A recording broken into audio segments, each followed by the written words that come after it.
Hey everybody! I'm trying out a new video format where I don't just show you gameplay reactions, but share my first impressions and game tips in more of like a story. Let me know your feedback as I'm still trying to figure out what works. And today we're starting with Breachers, developed by Triangle Factory, the creators of Hyberdash. And it's a tactical 5 vs 5 VR first-person shooter inspired by games like Rainbow Six Siege and Counter-Strike. You team up as either enforcers or revolters, planning assaults or defenses with intense close-quarter combat. You utilize a wide array of weapons and gadgets, from assault rifles, shotguns, and pistols to drones, cloaking devices, and breaching foam. Coordination and strategy is key, as you and your teammates will need to communicate effectively to choose entry points and flanking positions. There are a couple of genuinely fun things that really sets this VR game apart, like semi-destructible environments with exploding foam. Verticality plays a significant role as you'll be able to climb walls, vault over obstacles, and even rappel through windows. But how do you do all that and how does it feel? Stick around to learn what the game is like, tips and tricks, and the pros and cons. Also, a first look at some new stuff while we were at the developer's office in Belgium, only 2 hours away from our home. Breachers launches on April 13th for PC VR, Quest 2 and Pico headsets at $29.99. If you pre-order, you'll receive a Jasper gun skin, giving the standard sidearm you spawn with at the start of each round a sleek new look. People on my team really seem to like it. That's what I'm talking about, yeah. Consider subscribing if you want to stay up to date with XR and join me beyond reality.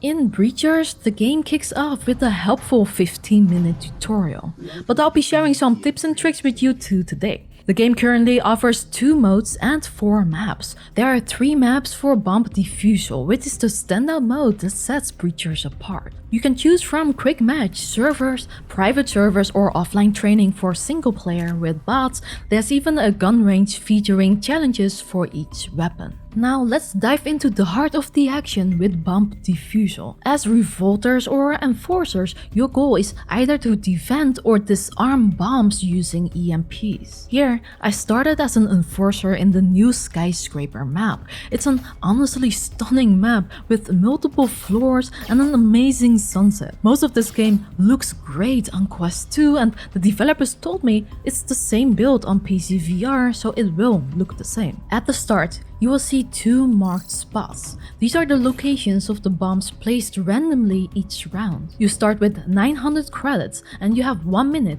to spend it on weapons and gadgets, from the free Jasper sidearm to primary weapons and awesome various gadgets. I'll talk more about these in a bit. As you progress through the rounds, you'll earn more credits to purchase stronger gear. You have multiple holsters for your sidearm, primary weapon, ammo pouch, and gadgets. Once you buy a gun, it will appear on your holster. Make sure to pick it up because you can also buy attachments. You can only do that if the buy menu is up. Open and close it with the A button on your right controller. I bought the Cyclone here and I like to use it with the holographic sight. At first, I was using the laser, but the disadvantage is that the other team can see that, revealing your position. You might not have some time to strategize with your team, or if you're like us, admire this helicopter.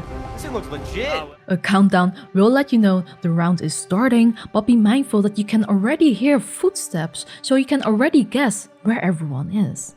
One of my favorite mechanics of this game is using the grappling hook to rappel against the wall. Aim up, press the trigger when the marker turns green, and use the joystick to move, making you feel like a giant spider as you can move in any direction. If you're at the edge of a building, you can pull yourself over it without falling because the grappling hook will automatically mount. Once you're down, it will automatically dismount so you can start moving immediately. Super high tech. But here's where the fun starts. As the infiltrating team, you can pick where to breach. There are windows, doors and walls with a big axe on them which are breakable. You can do that in various ways by punching, shooting, or the most fun way is using the breaching foam to blast your way in. You can even rappel through windows by pressing the right trigger button, which feels really cool. The absolutely coolest will be if you subscribe and like this video. It supports us a lot, thank you. Now, keep in mind that everything you do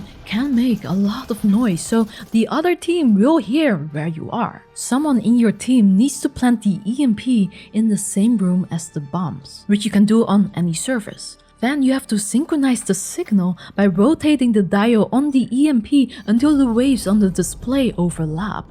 Hold the dial until you hear a beep and then do that 3 times, after which the bomb defusal process will begin. During that process, you will have to defend the EMP from the other team who will try to deactivate it. Alternatively, you can also win the round by eliminating the opposing team. Keep an eye on your wrist to track the time left, your health, and the number of players still alive. Throughout the match, you'll have to consider various tactical elements, like crouching to reduce noise. Think about bouncing grenades off walls, but be cautious of the ones with a big axe as people can shoot through them. You can mark locations for your team with the top button on either controller, and weapons can be easily dropped, so you can lose them, but this also allows you to gift your nice upgraded weapon to your teammates or steal them from opponents. There are 12 rounds and you will switch sides in the middle. And yes, there is friendly fire, I learned that the hard way. The defending team starts differently. They're inside, close to the bombs, and they will have different gadgets at their disposal to defend the area. They have to wait until the bombs detonate or eliminate the other team to win the round.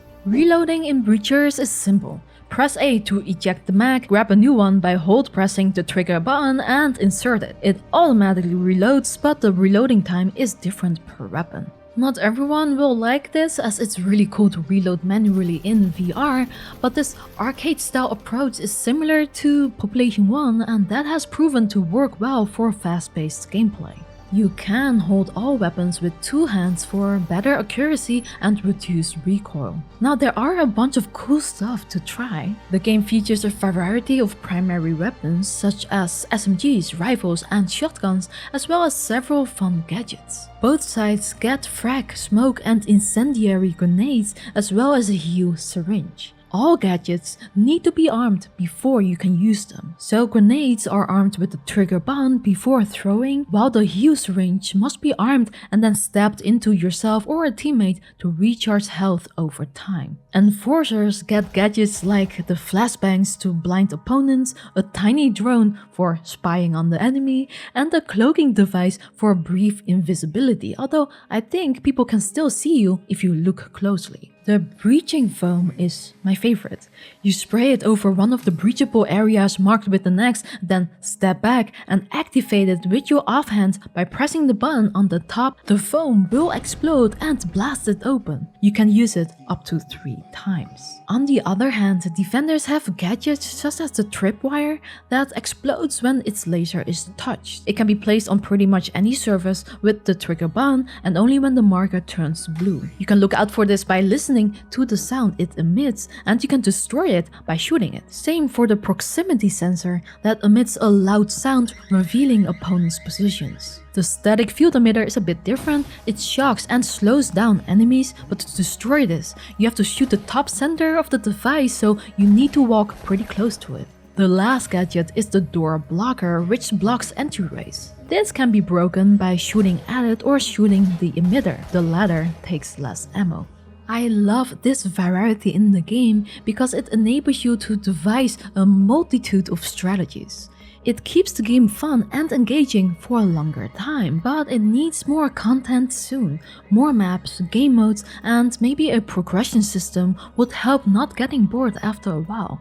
And there are some minor things like it isn't possible to switch hands when holding a gadget. The developers have said that they will come with a roadmap post-launch with new maps and upcoming features. You can make suggestions by joining their Discord, I'll link it below. Is it a comfortable game? Well, Breachers offers most standard comfort options like artificial crouching. Seated play is possible, but maybe not ideal, as accessing body holsters might be more difficult that way. There is a virtual stock option for gunstock users, though I haven't tested this myself. Now, while the game could use more content, the engaging and well-balanced gunplay, action, and tactics will keep you happy for a while. I've had much more fun in this game than most other tactical VR shooters. But the success of a multiplayer game like Breachers depends on the community it attracts, so I don't think I can give it a full review without trying it out for a few weeks after launch. I won't be making a dedicated video on that, but I'll be sharing my final thoughts on our social pages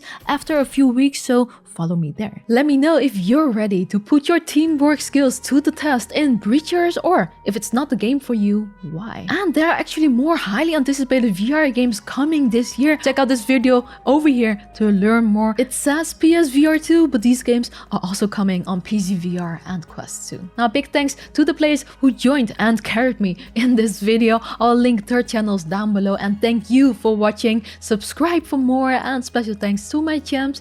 I couldn't do this without you all, so VR on!